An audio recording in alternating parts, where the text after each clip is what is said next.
Selamat siang, selamat beristirahat ya teman-teman semuanya. Sebelum nonton video saya, jangan lupa subscribe, like, komen, dan share. Oke, udah lama nggak bikin konten karena sibuk kerja ya, ngurusi banyak anak-anak.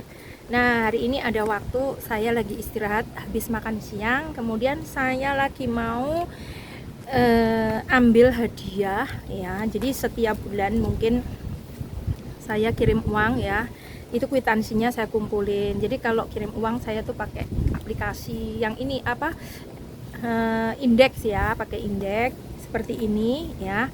Nah, ini saya kumpulin kwitansinya. Selama di sini itu ada beberapa sih, banyak sekali ya. Ini aku udah siapin tebel. Ini kiriman ya, terus itu bisa dihadiah, dapat hadiah ya, bisa dapat hadiah seperti termos air, seperti panci atau teflon atau apa aja ya. Ini karena numpuk udah lama nggak ditukar hadiahnya, jadi hari ini baru sempet bongkar-bongkar laci. Terus saya mau ambil, mau tuker ya hadiahnya. Kemarin saya udah nanya, kemarin aku ini ngumpulinnya, ini udah tanya ke indeks, katanya 14 lembar itu dapat termos air yang 1000 cc, bisa panas bisa dingin itu loh ya. Nah, ini saya mau tuker. Oke teman-teman, ini cuacanya beberapa hari hujan, angin. Ini aja saya nggak bisa duduk, saya sambil berdiri ya, lagi di Cengkong Kocai. Cengkong Kocai itu deket Taan ya, indeksnya ada di sini, deket banget sama kantor saya. Nah, ini sebelum saya mau cerita, terlebih dahulu saya saranin ke teman-teman ya, ini loh ngurus Mbak PMI yang kapan itu baru datang dari Indonesia ya, yang proses baru. Sebenarnya udah lama, udah hampir 6 bulanan ya. 6 bulan yang lalu dia masuk ke Taiwan ya, selama jadi angkatan Omikron ya katanya. Saya cuman ikut-ikutan aja, jadi angkatan Omikron kayak gitu. Terus Mbak, nggih, ada yang lewat menyapa ya. Halo. Ya, lagi bikin konten. Kayak pernah lihat. Iya, saya.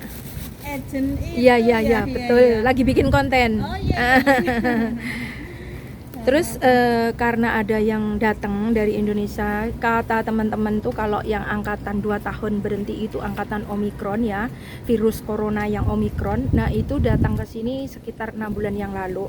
Awalnya belum ada pengalaman sama sekali ya, nyampe sini mungkin mbaknya tuh kaget, kok kerjanya seperti ini. Jadi mentalnya belum siap. Kemudian dari pihak PT juga tidak ada proses belajar mengajar karena corona, jadi mbaknya itu sampai sini benar-benar tidak siap untuk kerja.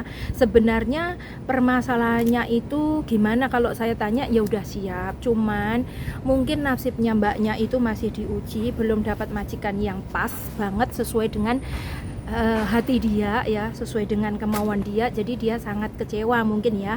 Jadi yang pertama kali, job pertama itu dia jaga akong ya, terus sama bersih-bersih. Kemudian tapi dapat majikan yang agak galak kayak gitu, agak kurang sabar, terus nuntutnya banyak. Mbaknya itu bahasa nggak bisa, belum ngerti, karena kalau misalnya nggak ada proses belajar mengajar di PT, otomatis sampai Taiwan juga nggak bisa bahasa. Mbaknya juga belajarnya otodidak, belajar mandiri. Jadi kalau belajar mandiri itu juga susah, makanya sampai Taiwan dia nggak sama sekali belum bisa apa-apa. Dari mulai bekerja ya, cara menggunakan alat-alat listrik itu juga nggak ngerti, karena setiap ini kebetulan majikannya orang kaya, jadi semua alat-alatnya tuh pakai listrik.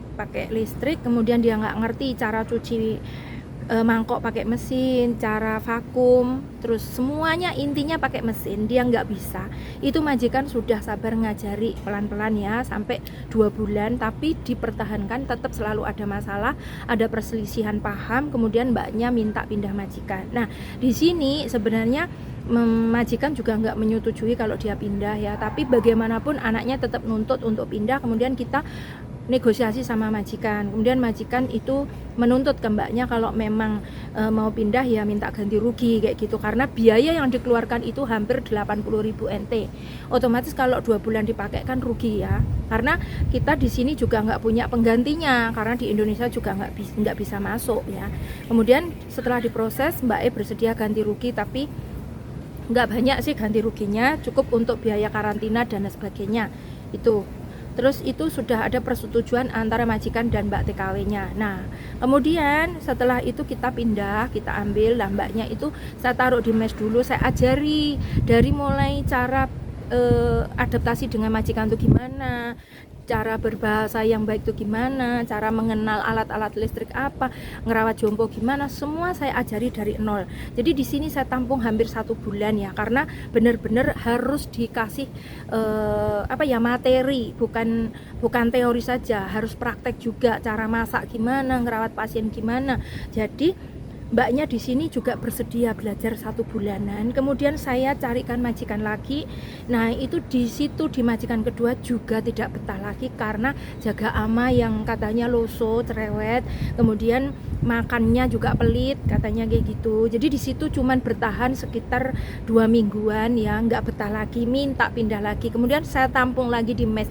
Jadi mbaknya ini gagal 2 kali ya. Yang pertama masuk dari Indonesia itu majikan pertama, kemudian ini 2 bulan, ini yang ini 14 hari nggak betah. Kemudian majikannya kita tampung lagi, kita ajari setiap malam, saya itu ngeles dia, ngepus dia pakai bahasa Mandarin, praktek apa semuanya ya. Hampir juga menunggu hampir 3 minggu juga ya. Jadi waktunya itu tersisa segitu lamanya, tidak dapat gaji, kemudian harus ganti rugi ya toh, kemudian harus kirim uang ke Indonesia. Jadi mbaknya itu bener-bener udah gimana ya, udah kayak nggak bisa mikir lagi, tapi semua saya kembalikan ke mbaknya. Itulah namanya kehidupan, namanya berjuang. Nggak ada yang perjuangan itu nggak berat, pasti berat, dimanapun pasti berat ya. Nah, kemudian mbaknya saya bawa interview lagi ke rumah majikan, jaga amanya dulu udah pernah ambil PMI ya, terus udah lama nggak pakai PMI, udah puluhan tahun. Kemudian saya bawa ke sana. Kemudian ini alhamdulillah majikannya itu kalau berbicara, berkomunikasi nadanya nggak terlalu tinggi, orangnya sederhana, pasiennya juga sederhana. Kemudian mbaknya itu alhamdulillah bisa menerima pekerjaan itu. Kemudian setelah kita interview, nunggu 1 minggu, kemudian kita bikinkan dokumen, kemudian kita antar ke sana. Nah, alhamdulillah sampai sekarang mbaknya ini udah normal, udah lebih baik lagi, sudah bisa adaptasi dengan pasien. Majikannya juga memperlakukan mbaknya baik, mbaknya juga rajin di sana.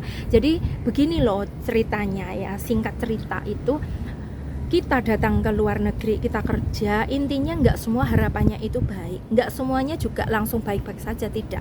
Jadi perlu lika-liku perjuangan, perlu kesabaran juga. Jadi kalau misalnya mbaknya harus 3 kali pindah, baru belum ada 1 tahun udah pindah 3 kali ya, 2-3 kali ya, ini saya sih juga nggak marah sama mbaknya. Intinya kita harus berusaha, kita harus tanggung jawab apa yang menjadi tanggung jawab kita, dan kita juga nggak bisa dong harus meminta mbaknya, memaksa juga kamu harus mau di sini, tidak.